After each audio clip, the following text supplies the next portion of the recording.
So today we have to discuss about the topic digestants and carbonatives. तो सबसे पहले कि digestants होते क्या है। तो these are the those agents which is used to promote digestion of food.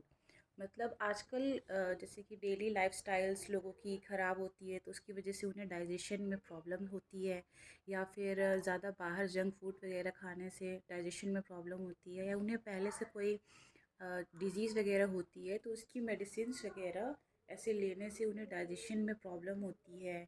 या फिर जैसे आजकल लोगों मतलब जैसे कि ड्रिंक वगैरह स्मोक करने से डाइजेशन में प्रॉब्लम होती है। मतलब कोई भी रीज़न हो सकता है डाइजेशन का। तो मतलब डाइजेशंस एक ऐसे एजेंट्स होते हैं या ऐसे मेडिकेटेड होते हैं या ड्रग होते हैं जो कि डाइजेशन फूड के डाइजेशन को प्रॉपरली डाइजेस्ट होने में हेल्प करते हैं and stimulates the secretion of digestive juices and pepsin. और ये डाइजेस्टिव जूसेस की सिक्रीशन को इंक्रीज़ करते हैं और पेप्सिन के भी सिक्रीशन को इंक्रीज़ करते हैं, सो डैट डाइजेशन अचीव्ड, जिसकी वजह से डाइजेशन जो हमारा होता है प्रॉपरली मतलब बॉडी में होता रहता है। तो बेसिकली आजकल जैसे कि अडल्ट में या फिर मतलब न्यू बॉर्न जैसे बेबीज़ वगैरह के बाद जो होते हैं उनके में भी ये सब प्रॉब्लम्स देखी जाती है, बट जनरली जो होती है अडल्ट में देखी जाती है। जैसे जो लोग क्या कहते हैं बहुत देर तक मतलब बैठ के काम करते हैं तो उनके में ये सब ज़्यादा प्रॉब्लम्स होती है। तो जैसे एग्ज़ाम्पल हो गया प्रोटियोलिटिक, एमो एमाइलोलिटिक और लिपोफिलिटिक। तो मतलब इन सब का मतलब क्या होता है, प्रोटियोलिटिक, अमाइलोलिटिक और लिपोफिलिक का। प्रोटियोलिटिक जो होते हैं दो वर्ड से बनते हैं, प्रोटियो और लिटिक्स। प्रोटियो मतलब प्रोटीन्स और लिटिक्स मतलब ब्रेकडाउन। इसका मतलब है ब्रेकडाउन ऑफ प्रोटीन्स, मतलब प्रोटीन की जो ब्रेकडाउन होती है बॉडी के अंदर उसे हम प्रोटियोलिटिक बोलते हैं। और फिर अमाइलोलेटिक जो होते हैं ये भी दो वर्ड से बने होते हैं, अमाइलो और लेटिक्स। इसमें बेसिकली अमाइलेज एंजाइम होता है जो कि सीक्रेट करता है सेलिवरी ग्लैंड्स को, और ये जो एंजाइम है हेल्प करता है स्टार्च के डाइजेशन में। और उसके बाद स्टार्च जो होती है ब्रेक डाउन होती है सिंपल ग्लूकोज के फॉर्म में, और फिर बॉडी में हमें एनर्जी प्रोवाइड करती है। लिपोलाइटिक जो होते हैं लिपिड्स की जो ब्रेक डाउन होते हैं उसे लिपोलिटिक्स बोलते हैं। फिर digestions can be used for curing the weak secretion function in the digestive tract. मतलब बॉडी के अंदर डाइजेस्टिव ट्रैक में अगर जो सिक्रीशन हो रही है गैस्ट्रिक जूसेस की, उसको क्योर करने के लिए हम ये ड्रग्स देते हैं, और जो कि एक्ट करते हैं रिप्लेसमेंट थेरेपी तरह भी ये एक्ट करते हैं, और क्विकली रिस्टोर करते हैं नॉर्मल डाइजेस्टिव एक्टिविटीज़ को। मतलब क्विकली रिस्पॉन्स शो करते हैं, क्विक एक्टिविटी शो करते हैं। डाइजेशन की जो भी एक्टिविटी में प्रॉब्लम्स आ रही हैं, इनडाइजेशन की प्रॉब्लम्स आ रही है या गैसेस की ज़्यादा फॉर्मेशन हो रही है, तो उसमें ये क्विक रिस्पॉन्स मतलब तुरंत ओरली लिया उसके बाद ये विद इन फ्यू मिनट्स ये रिस्पॉन्स शो करते हैं। उसके बाद है there are some digestions which works by promoting the secretion of digestive juices. मतलब कुछ डाइजेस्टेंट्स जो होते हैं वर्क होते हैं मतलब प्रमोट्स करते हैं डाइजेस्टिव जूसेस की सिक्रीशन को प्रमोट करते हैं। जैसे कि हमारा होता है विटामिन बी टी। ये विटामिन बी टी इन्हेंस करती है डाइजेस्टिव एंजाइम की एक्टिविटी को, मतलब ज़्यादा बढ़ाती है उसकी एक्टिविटी।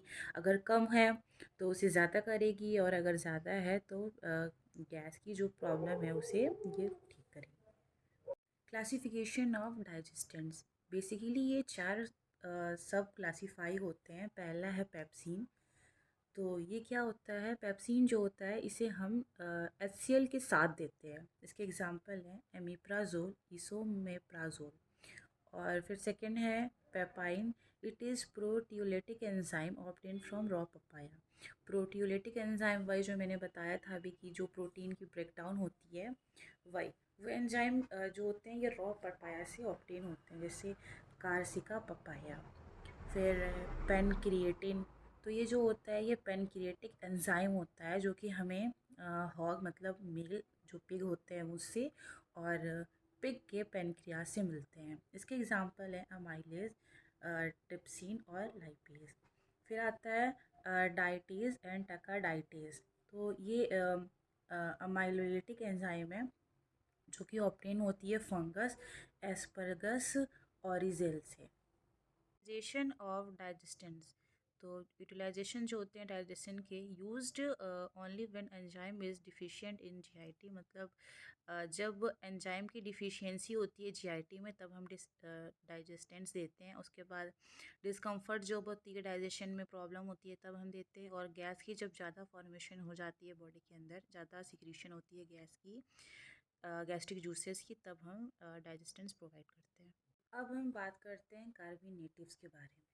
तो carminatives, these are those agents which promotes expulsion of gases from the GIT. मतलब जैसे बॉडी में ज़्यादा गैस की जब सिक्रीशन होने लग जाती है जीआईटी के थ्रू, जब गैस की ज़्यादा सिक्रीशन हो जाती है तो ऐसे एजेंट्स हम पेशेंट को प्रोवाइड करते हैं जो ज़्यादा एक्सेस सिक्रीशन को क्या कहती है, एक्सपोर्ट आउट कर देती है, मतलब बॉडी से बाहर रिलीज आउट कर देती है। तो वैसे ड्रग्स को कार्मिनेटिव ड्रग्स बोलते हैं।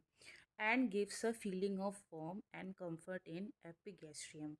मतलब जो ड्रग हम देते हैं वो गैस उससे एक्सपोर्ट आउट हो जाएगी और मतलब उसके बाद कंफर्ट हमें एपिगैस्ट्रियम में मतलब देगी। तो इसका एग्जांपल जैसे सोडियम बाइकार्बोनेट और पेपरमिंट ऑयल इन डिल और जिंजर टेंचर्स।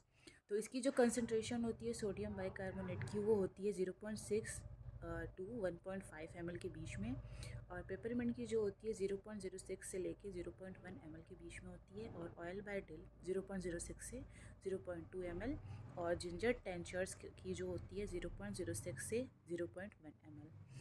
अब हम बात करते हैं कार्बोनेटिव्स की मैकेनिज्म कैसी होती है। तो ये जो सोडियम बाइकार्बोनेट है इसको हम कंबाइन करते हैं HCl के साथ, तो ये CO2 फॉर्म करती है। और उसके बाद क्या करती है, XPulse out from the body, body से ये बाहर रिलीज़ आउट हो जाती है। मतलब CO2 जो होती है रिलीज़ आउट हो जाती है और उसके बाद हमें रिलीफ मतलब मिलता है। उसके बाद जो स्टमक की लोअर एसोफेगल होता है उसमें ये जो ड्रग होते हैं कार्बोनेटिव्स ये रिलीफ प्रोवाइड करते हैं। उसके बाद अगर हम ऑयल ऑफ वाटर या फिर पेपरमेंट या जिंजर टेंचर की मैकेनिज्म ऑफ हिस्टिंग के बारे में बात करें तो जनरली ये वोलाटाइल्स ऑयल्स होते हैं और ये रिमूव करते हैं गैसेस को फ्रॉम द स्टमक से गैसेस को ये रिमूव करते हैं। देन क्लासिफिकेशन की अगर हम बात करें तो ये इसमें ज़्यादा बड़ी क्लासिफिकेशन है नहीं, तीन ही है। Anti foaming agent example simethicone, और enzyme based dietary supplements Beano lactase मार्मीड, और herbal anti flatulents asafoetida oil peppermint oil in dill, और टेंचर कार्डिमम टिंचर जिंजर। मतलब ये जो हर्बल एंटी फ्लैटुलेंट्स होते हैं इसमें हर्बल प्रोडक्ट्स जो हम लोग यूज़ करते हैं बहुत सारे, मतलब घर वगैरह में भी इसके लिए ट्रीटमेंट वगैरह होता है, जैसे पिपरमेंट होता है, ये सब जिंजर वगैरह होता है, ये सब हम इनटेक करके इसकी कार्बोनेटिव्स की प्रॉब्लम्स सॉल्व कर सकते हैं। फिर यूटिलाइजेशन की बात करें तो results in expulsion of gases, gas जो भी बॉडी में हमें सिक्रीट हो रही है ज़्यादा उसको ये बाहर रिलीज़ आउट करता है। लीड्स टू रिलैक्सेशन ऑफ स्पेंचर, स्पेंचर की रिलैक्सेशन में हेल्प करता है। एंटी माइक्रोबियल्स एक्टिविटी शो करता है, एंटी माइक्रोबियल्स को प्रोमोट करता है, और मेंस्ट्रुअल सिम्टम्स में भी ये हेल्प करता है।